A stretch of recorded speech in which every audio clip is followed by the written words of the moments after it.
how can parents recognize, and I think you kind of answered this a little bit, but how can parents recognize when their past trauma is influencing their parenting style, and what steps can they take to create healthier patterns? So I kind of touched on that, like, I think a little bit. Yeah, and I think it's how your kids are acting too a lot of times. So if you notice your kids are really struggling with their behavior or they're not able to self-regulate or they struggle leaving you. I think even with attachment, right? Oh, yeah. Dropping pick up off with school.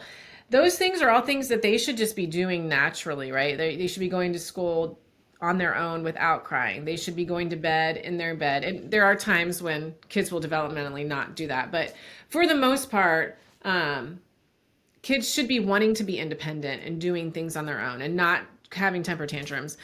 And if you notice that it's happening with your child all the time to the point where you're like seeking help or trying to find solutions because it's not going away, that there's something going on there. There's something with you in your relationship with them. There's something happening. And I think at that point, that's when you would question, like, is it me? Is it my partner? What's happening to why am I, is it a disability? I mean, what is it? I think that's when you really start asking questions and thinking about, is it you? Yeah, yeah.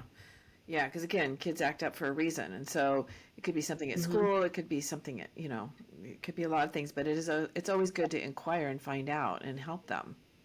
Yeah, and I really encourage parents to really, especially on this is another healing is journaling, Mm, right? Like say you journal.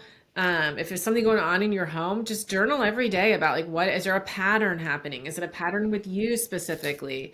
I'm really taking that time for yourself to just identify, become centered of what's happening in your world. yeah, the And journaling is huge because that's true. You get to start seeing the cycles and patterns, and then, Mhm.